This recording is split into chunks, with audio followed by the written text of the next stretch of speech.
Thank you, Bradford. Good morning. Welcome to the West Valley Center for Spiritual Living. My name is Reverend Clyde Goings. I'm the assistant minister here. And Reverend Karen is out today. She's going to be speaking today. Reverend Karen's actually going to a grandson's wedding. So she is on her way to the wedding now. So I'm sure that they will have a wonderful time. So I took a couple weeks off, and so I'm always happy to come home. You know how it is when you're excited about going on vacation, and then a lot of times I'm more excited about going home, and this is also my home, so I'm always glad to come back here. And even more so, because next weekend is going to be my ordination. And so I'm really excited about it. And it's going to be a party. It's going to be an eating party. So I want to let everybody know, so the ordination will be the first, and then afterwards we're going to actually have a sit-down dinner with Italian food that's really, really, really good. So we are trying to finalize the head count, so if you have not made your mind up, let me make up your mind. It's worth it. The food alone is worth it. So please come and join me in my ordination. It's going to be a beautiful service and ceremony. Reverend Karen does an incredible job. But if you could call in. I'm going to also put the clipboard out in the bookstore, so you can sign up on the bookstore. If you guys are online, you can also call in and talk to Cheryl, and she'll sign you up so we can definitely get the head count right. So there'll be plenty of food, wonderful food. And so now we have a commercial break before we get started with the service.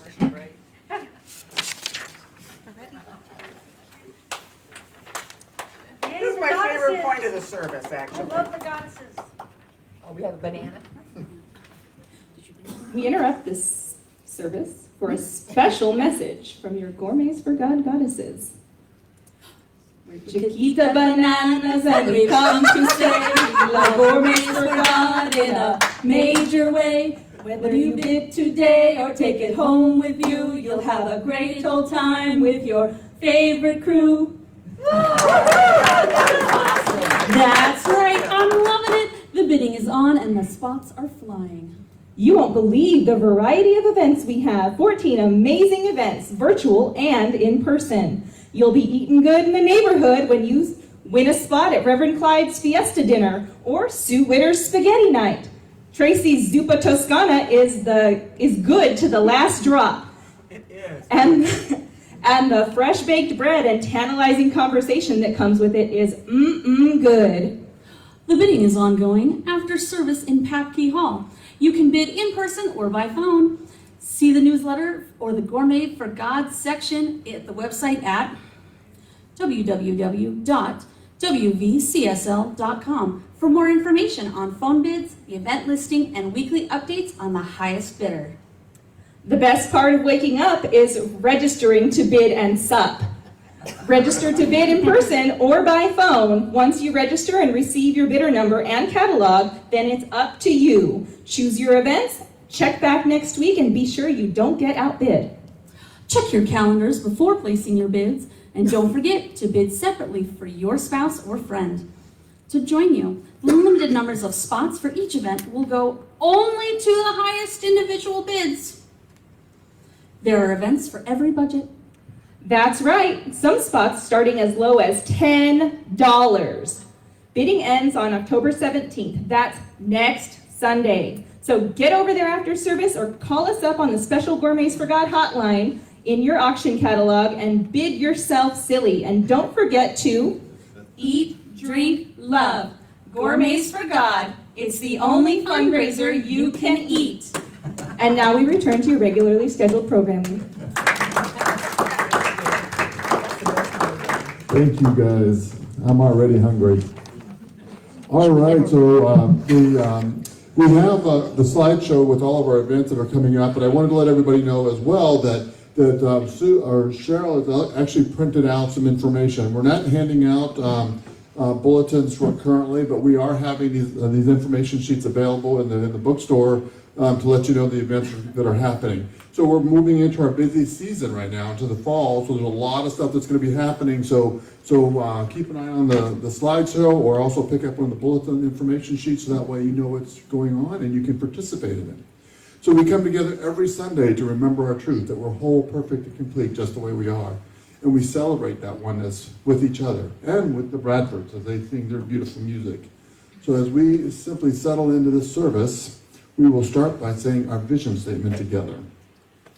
We are a loving, joy-filled community, honoring the many paths to God as we learn and live the science of mind principles. And so it is. So as you simply sit back, relax, enjoy the music, allow your hearts and mind to open up to Sue's beautiful message, and know that you're home. Thank you.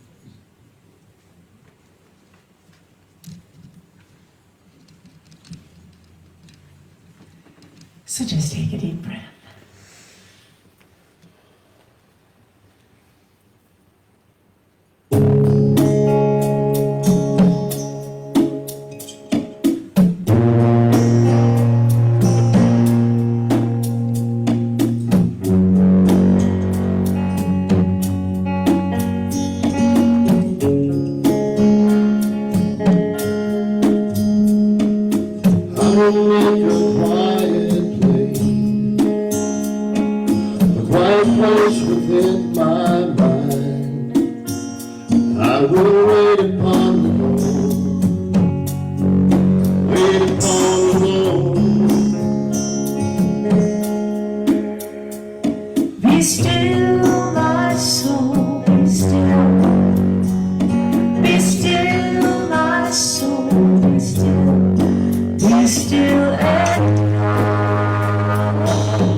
Right here, right now, there is one essence, one mind that I choose to call God. God is the essence of all there is, all there has been, and all there will ever be. God is love, joy, beauty, abundance, prosperity, health. And I understand and know that I am an individualization of this God. And all that God is, I am. And as I know that truth for me, I know it for each one of us here in this sacred space, and also those who are not here. In fact, for the whole planet. And I just say a word of blessing for the Bradfords and the wonderful music that always makes us feel good. And I also say a word of blessing for Sue and her wonderful message that I know is just going to fill us up, make us laugh, have joy, and teach us so that we may take our lessons and send them back out to the community. And knowing this service is just whole and perfect and complete and done as it should be, I just say, and so it is. Okay, guys, I'm back in the books. I have a poem today. I always read the end of my books first, and I found this. And it was written by Ernest Holmes. It's called The Song of the Creator. From sorrow, pain, disaster, this truth alone can set man free. The self-knowing, known, and knower are ever one with the changeless me. It is I, the truth incarnate, light of everlasting day, who supreme in every soul, to each the life, the truth, the way. Those who see me as the all, uncaught by separate desire, find light and flame of single life. It is lit by one eternal fire. All signs are holy to me when faith and love with them conspire to bring each seeker the way to light of my celestial fire. All paths of worship lead to me. All shrines to me alone belong. The hymns of praise through all the ages are parts of my celestial song. I am the beginning and the end, and that is one vast whole. I am the Father and the Son. I am spirit, body, mind, and soul. Nature clothes my forms in plants and trees, in air and stone, in iron, wood, in bird and beast, in the sower and the sown. Smaller than the smallest atom, larger than the greatest seed, the moving force in each and all, the pageant and the pageantry. I am the source, the cause, the all, darkness of earth, light of star, radiance of sun, moon. I am here, there, close and far. All things have their root in me, my soul, the primal cause of all, the flowering of the seed of life, eternal spring, eternal fall. I am the seed, the root, the branch, the earth, the moon, the sun, the air. I am present, past, and future. I am here, there, and everywhere. Though formless is my hidden life, I am the form of what is made. I am the way, the truth, the life, substance, shadow, light, and shade. I, the eternal word made flesh, am both namer and the name, the creator and what's created, the fire, the ashes, and the flame. Splendor of light, knower and known, wisdom of wise, giver, receiver, and keeper, heaven, hell, doom, and paradise, flame of uncaught cause in heaven, seed of what is born on earth, action, reaction, time and timeless, infant, aged, death, and birth. Hidden within all forms evolved in silence, beauty, wisdom, and will. It is that which makes the cycle move, unmoved, immovable, and still. Ernest Holmes.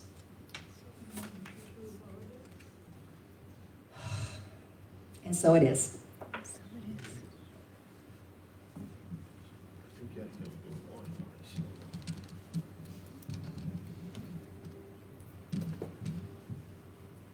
Feel free to sing with us on the chorus on this one.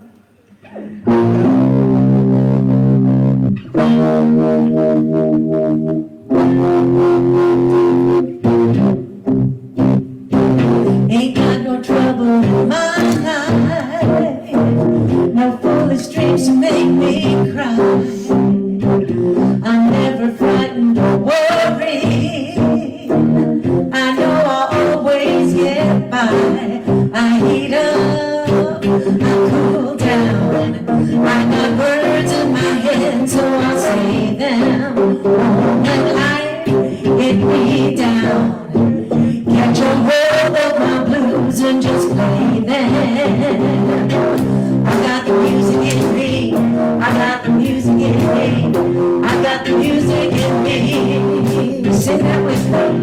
I got the music in me, I got the music in me, I got the music in me. Guitar.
I've got the pretty little music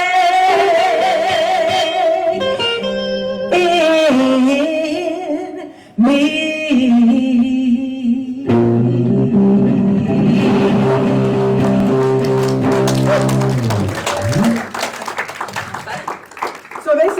song just for me because it's actually the title of my talk today.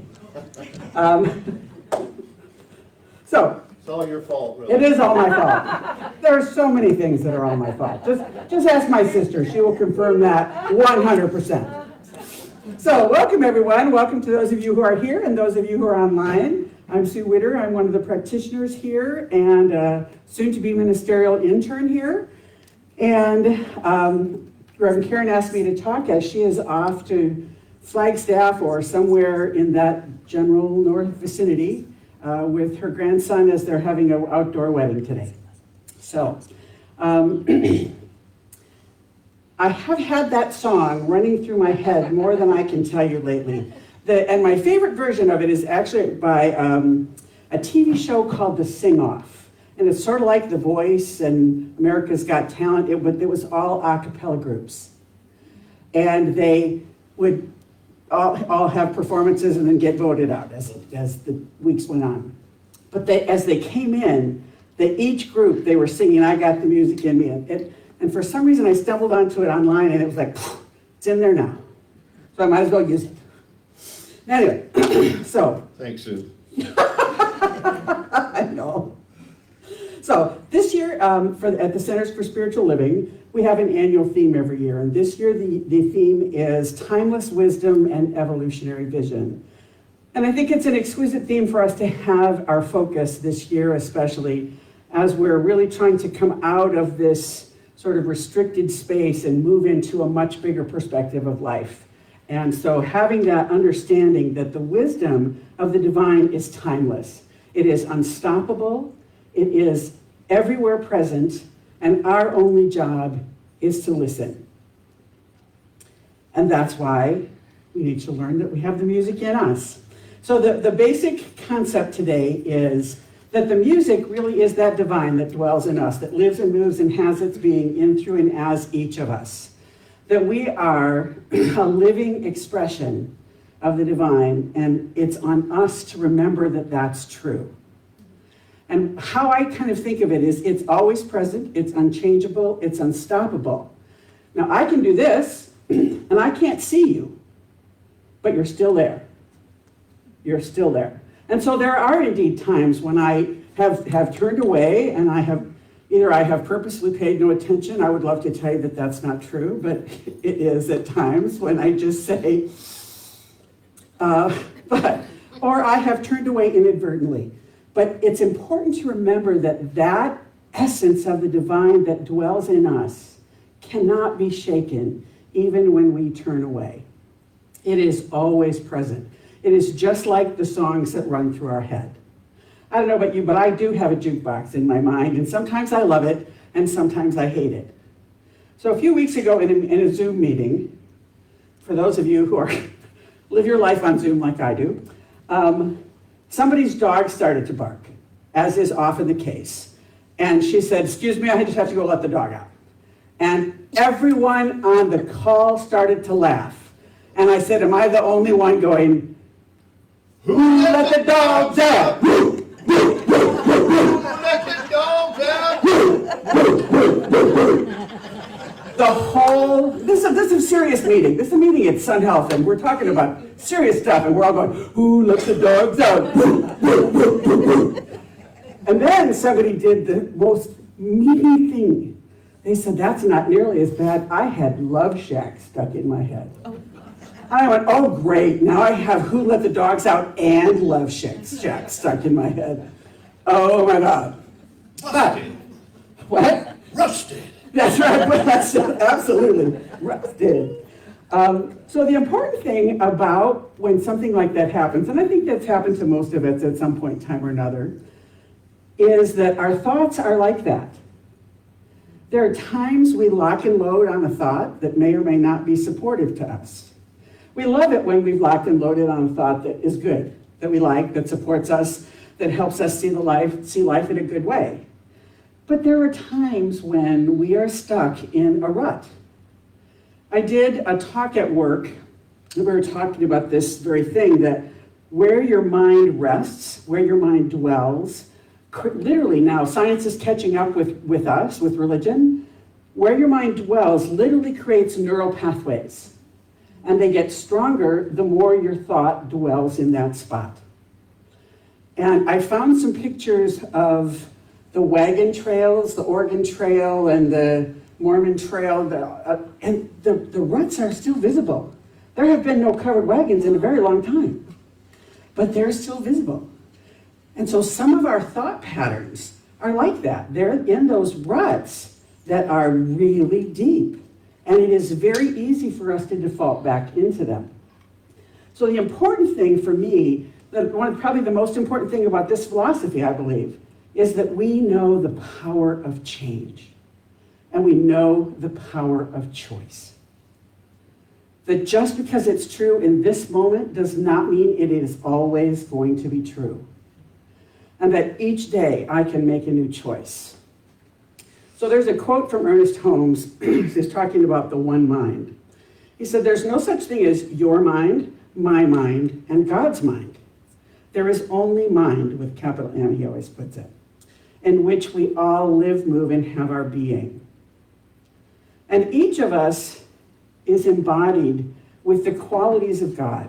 Those qualities like peace and joy, love, happiness, harmony, health, prosperity, wisdom, clarity, kindness, compassion. That all of those things which are the characteristics of God dwell in us. And they can't be broken. Like I said, we can do this, or we can do this. I do that a lot. Yeah, maybe yes, maybe no. But those qualities of God live in us. And Ernest Holmes says about how our thoughts work with the qualities, what we shall attract will depend upon that which our thoughts dwell. So if we dwell on the fact that the qualities of God are not only present in me, they're present in everyone, everywhere, regardless of how they behave. Because right now, I think the world has a lot of 2-year-olds. They are running around in adult bodies, but they're behaving like 2-year-olds. Yeah, and so at times it's very hard for me. I'm an old political activist from days gone by, and I have to remember that literally everyone, whether I agree with you or not, whether I like you or not, is irrelevant. Because the truth is that there is as much God in people that I don't agree with as there is in me. And a really hard thing for me to learn was there is as much God in me when I have my hair on fire and my grumpy pants on. Right? When I am just not my best self, God has not left the building. Right? It's still, I still have that presence that never goes away. And it's easy for us to go, bad Sue, bad Sue, bad Sue, when we get caught up in that, rather than to say, one of the great things is that regardless of whether or not I got up with my grumpy pants on today, I can change. I can choose to change. Or it's tremendously freeing to say, I can choose not to change. There's a consequence for that. We usually feel bad. I have been known at work to say, please pay no attention to me today. For some reason, I am grumpy. I have my grumpy pants on. They won't come off. Nothing I say today is personal. Do not take it that way. I am just, for some reason, stuck here, which usually makes us all laugh and gets me unstuck. But it's important to give yourself permission to be who you are in the moment. Mindfulness is something that is talked a lot about today, and mindfulness is being fully present in the moment without judgment. That's the kicker, right? A lot of us can be fully present in the moment, but we're busy going, you should do that, and you should not do that, and this should be that way, and that shouldn't be that way. Being fully present in the moment without judgment, and being willing to lean into whatever experiences is happening, because you don't have to keep it with you. Yea, though I walk through the valley of the shadow of death. You walk through it, you don't set up camp, right? You walk through. Yea, though I walk through the valley, this too shall pass. A minister friend of mine said, we all love flow, right? We love to be in the flow. Unfortunately, flow brings ebb with her everywhere she goes. So there is always ebb and flow. They are a team. It is always coming and going, up and down. That's the nature of life. And so for us to be able to say, I don't have to fight that. I was in a class with a fabulous woman named Shauna Shapiro a few years back, and she was talking about that process of being in the flow. And she said she was talking to a group of engineers. Now, a psychology professor and someone who's Buddhist talking to a room full of engineers. She said it was kind of a dead crowd for her until she went, I have a formula for you. And they all went, a formula? Excellent. Now we'll pay attention. And it is, so first I have to say about the formula, there is a difference between pain and suffering. Pain is a part of life. No one gets a pass. It's a part of the human experience. Suffering is when we cling to it. Suffering is when we hold on to it. So her formula is S equals P times R. Suffering equals pain times resistance. So if you have one item of pain and 10 of resistance, you end up with 100 of suffering. Right? Because what you resist persists. Don't we teach that all the time? What you resist persists. So to be able to really understand that music of life is constantly going. It's constantly flowing. The rhythm is always there. It may change. One time in Lake Havasu, I was talking about this subject, and I brought like 6 different versions of Amazing Grace, just little snippets of it. I started with my favorite, Celtic Women, with the bagpipes and the orchestra, and it was just in the drums, it was exquisite. And there was a very traditional religious version and kind of a country version, Joni Mitchell's version, and then one of the worst versions I've ever heard in my life. And everybody in the room went, that's Amazing Grace? Oh, God. Same song, really basically the same notes, totally different. And each of us likes a different version. A lot of the people went, you like the one with bagpipes? Seriously? Celtic Women is a singer's group. Their pitch is always 100% perfect. So coming from a musical family, that's kind of a thing for me. But it's to remember that just because I like Celtic Women and you like Joni Mitchell, or for some reason you like the one that made my ears hurt, it's still the same song. It's still the same song with the same meaning and the same message. We just hear it a little differently. There's a song that Lou Rawls does. It's a song about a man who's a preacher, and his son, who he thinks should follow in his footsteps, of course does not. And he says, Father, understand me. I've got this calling of my own. It goes on and says, the song's the same, we only sing it differently. And that's, for me, an important thing to remember when I'm caught up in that formula of S equals P times R. It's usually something that I'm resistant, that I have no control over. I would love to tell you that I have control over my spouse. I do not. He would love to tell you that he had control over me. He does not. You know, that's the nature of the only thing we ever have control over is us. So that process of being able to say, God is always present. It never changes. It's never broken. It can't be interrupted. I can turn, but it cannot be interrupted. Because I go down lots of research rabbit holes, one was I was looking up the attributes of God, and it made me laugh. There's one book that had 111 attributes of God. Not 110, not 100, 111. And I thought, interesting choice. But it did make me stop and look at the book, eh? So I thought, not all bad. But that full, rich presence of God is always present. It is always present. I just need to be willing to look for it. I need to be willing to look for it in you. In Buddhism, they talk a lot about common humanity. And that's really what it is. I may not agree with you, I don't have to like you. If I had to like everybody, I would be in really big trouble because I'm grumpy by nature frequently. But nobody really needs to like everybody. I mean, we need to love everybody. It's a totally different thing. People have often said to me, I have seen you serve people that I know have completely different beliefs than you. The answer is because I serve God, not them, really. Right? Because serving is serving God. The people are just the vessel.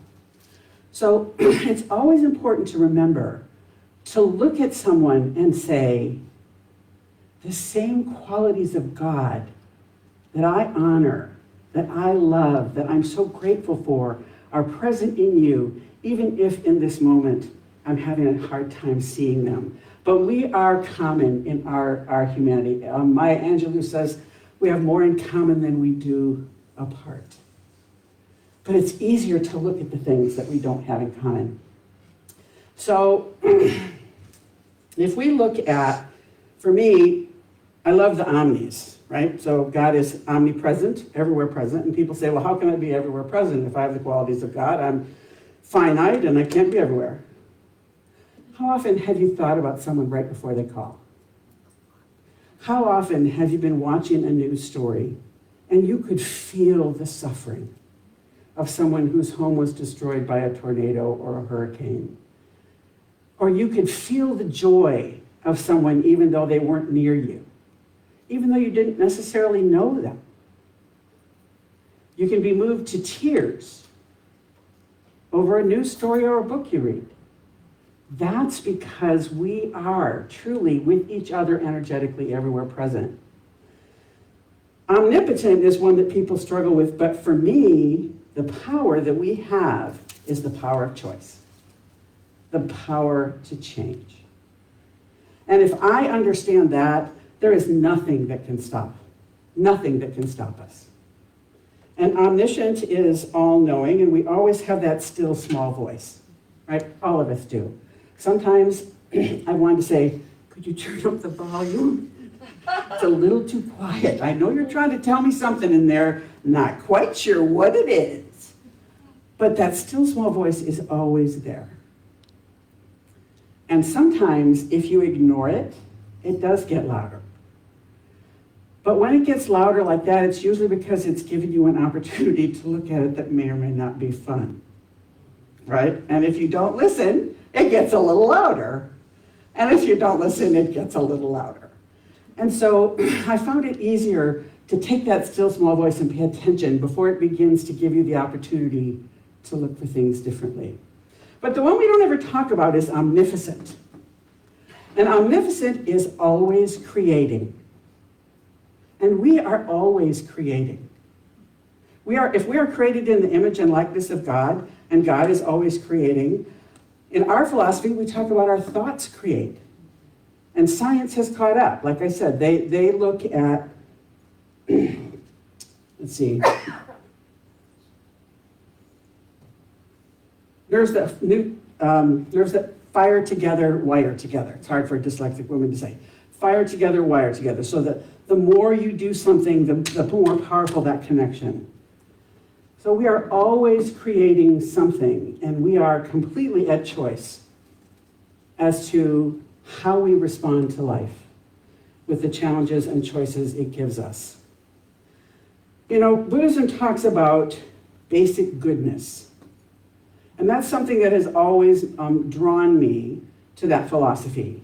Rather than being worthless worms of the dust. I remember being in Lutheran school for 6 years and having the teacher constantly tell me I was a worthless worm of the dust. And then in the next breath, they would say, God loves me. And then the next breath, they would say, and because you're a worthless worm of the dust, he gave his son and killed him for you. Man, this is really a mess. So it's like to a little kid in first grade, none of this makes a whole lot of sense. So one day I'm having a discussion with my sister. She went for 2 years, I went for 6. And she said, why are you not as warped by that as I was? And I said, it's pretty easy. I didn't pay attention. I went, this makes virtually no sense. This makes virtually no sense. And I knew enough that I had to be able to spit it back. on a test, on an oral, when Mr. Walter asked the question, you had to be able to answer, even if in my head I was going, yeah, no. So it's not surprising I grew up the way I did. Going, yeah, no. So there's this process that when we remember that there is that something within me that is unstoppable, unbreakable, unchangeable, that it is a gift of the divine, that is an amazing thing. And I was going to try to play a clip for you, but I'm not going to. It's too complicated, and so we'll just call it a day. There's a great song called Something Within Me by an a cappella group called Take Six. And it talks about the fact that, I even wrote the lyrics down here. There's something within me that holdeth the reins, something within me that banishes pain, something within me, Lord, that I can't explain. All I know is I thank God for that something within me. And it goes on to say, Jesus gave me something, it's here to stay. It's hope, it's peace, it's joy. All I know is that nobody can take it away because Jesus gave it and it's here to stay.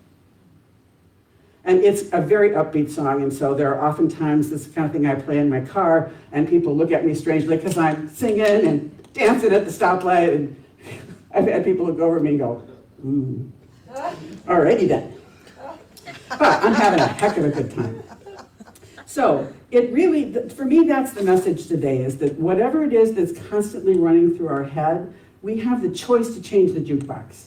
We can put in a new quarter, although it's probably not a quarter anymore, is it?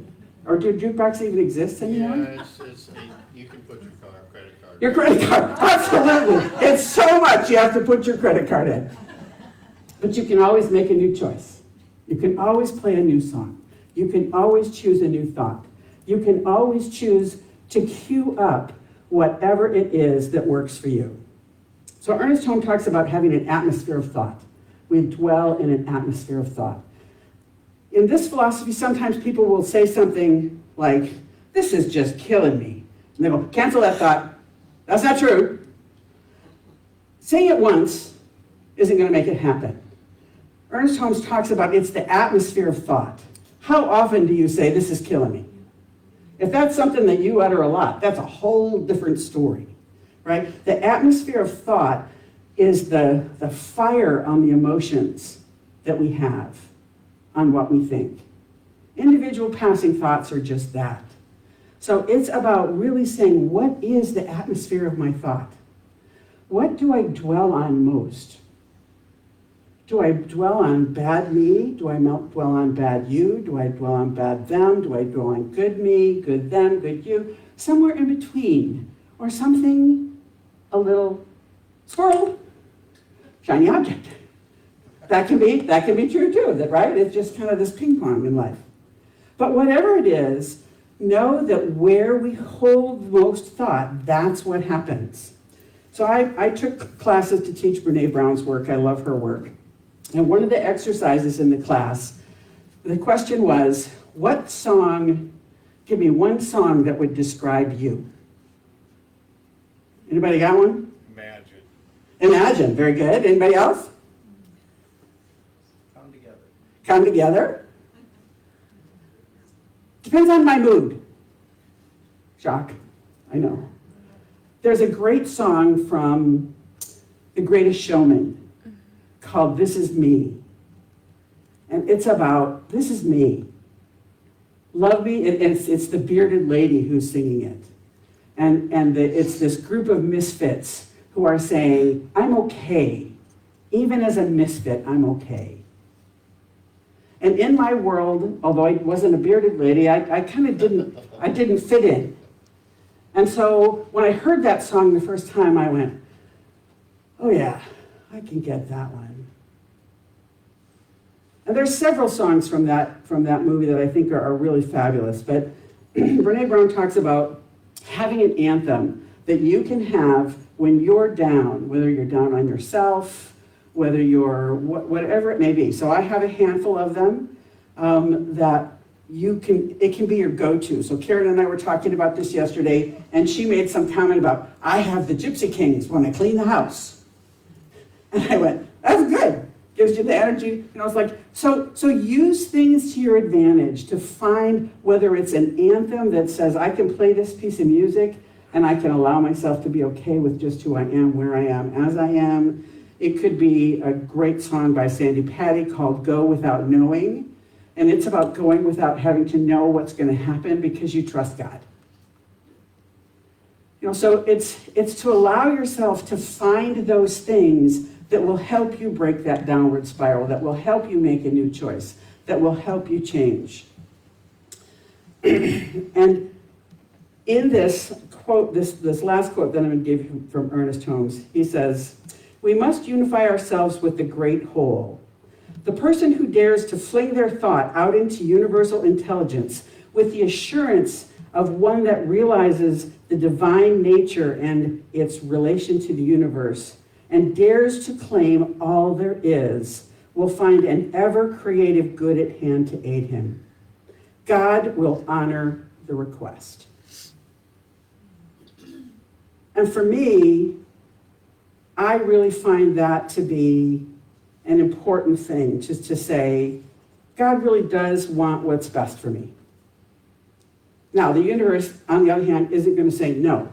It just says yes. So if you say, this is going to be a crappy day, the universe will say, okay, that's what you want, rock on. But you can change midway, right? So the universe always says yes, so be aware of that. And one thing I learned kind of the hard way is with an affirmation, you can say the affirmation. I'm going to use money because it's easy.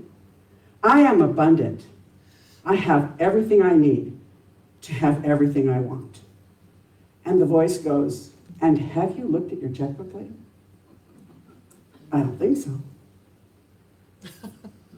So the universe, that has more emotion than the other one. The universe fires up under the one that has emotion because it's the emotion that is the fire that drives manifestation. So it's about learning to say, can I shift my belief to the point where I can say the universe does want what's best for me, that God desires to bring me my good, and that I find affirmations are more useful when they're a question. Wouldn't it be great if I loved going to work every day? What would it be like if every morning I got up and I went, yay, God, let's go? Right? Because then your mind can't challenge that. It's a question. You're just asking yourself, wonder what that'd be like. Wouldn't that be cool? Yeah, it would. Even your grumpy mind can't argue with that. So the process is one of really just finding all of those ways that allow you to lift yourself up, that allow yourself to shift the way you think, that allow you to choose the jukebox of your mind. It's much easier than we think. Sometimes it's as easy as going from this 2 steps to this. So that's my wish for you this week, and I thank you. So let's just take a moment and anchor that in prayer.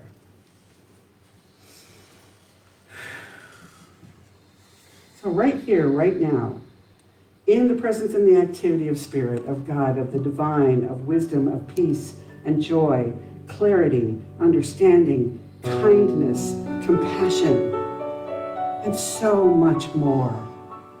I feel that flow of the divine moving to me, through me, functioning as me, and to each of us, and to everyone everywhere, that there is a moment, whether they are aware of it or not, whether they choose to even believe it or not, that divine washes over, that the love washes over us, that the peace washes over us, that the blessings flow to us, that the kindness flows everywhere.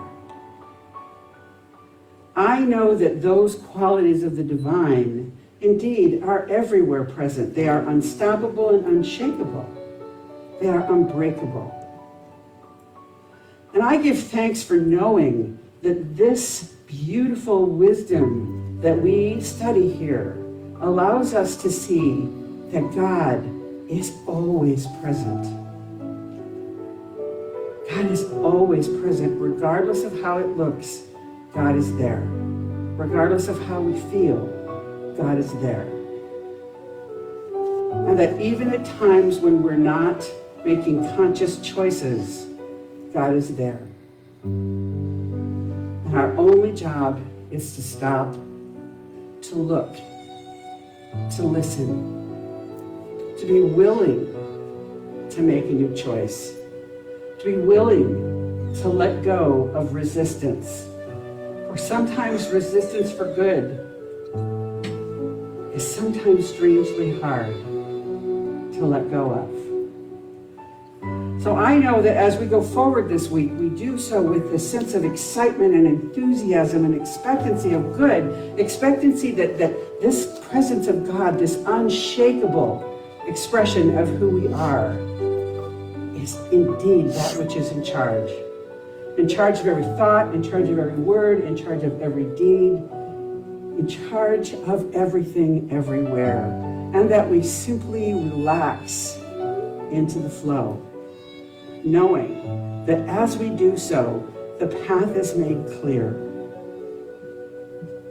That God makes a way, even if we don't see the way. And knowing that, I am overwhelmed with gratitude, knowing that regardless, God can make the way. My job is to simply follow. So as we go forward this week, we do so with that sense of loving kindness to ourselves and to the world around us. The songs that we hear in the jukebox of our mind are ones that bring us joy, that ones where we see beauty, ones that make us want to dance. And I know that each and every person here is answering that wisdom of the divine and is opening to a greater expression of God moving to them, through them, and functioning as them. So I release our time together with that sense of gratitude, with that sense of knowing, with that sense of joy and excitement, with a sense of expecting that my prayers are answered. And I release this to both the synchronicity that is love and law, that indeed always says yes. And so it is. So it is. Thanks, everybody. Thank you, Sue. Grateful, grateful, grateful for all the love that I have. I am so grateful, grateful, grateful for all the love that I have. Everywhere I look and every face I see is love reflected, shining back to me. I just give thanks for all these simple things, the joy and peace that gratitude brings. That's why I'm grateful, grateful, grateful for all the love that I have. I am so grateful, grateful, grateful for all the love that I have. Thanks, Bradford. And thank you, Sue, for the wonderful message. So before we get into our beautiful knowing the abundance of our lives, I have just a couple more announcements. One, Mary is insistent that we open up the thrift store. So the thrift store will be open up after the service. She's ready.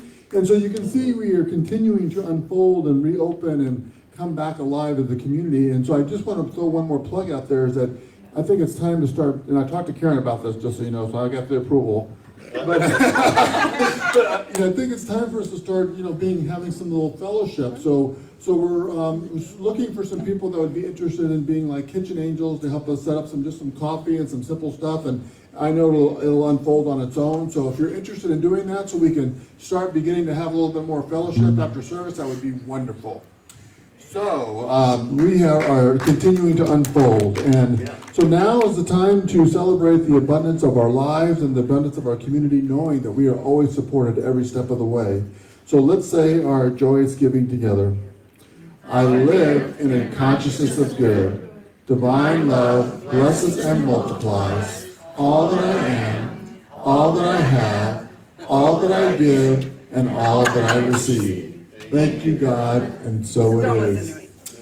So we have we're still having the drop boxes in the back of the room. We're not passing the offering plate yet. And if you're new here for the first time, we want to welcome you. And one last announcement, that if you want prayer after service, please come right up and we'll have prayer practitioners available for prayer after service. Thank you. Please stand down, that's all.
Say with me, everything in my life is God. Everything in my life is And I choose the songs that play. and I choose the songs that play. Have a great week, everybody. Thank you, Sue.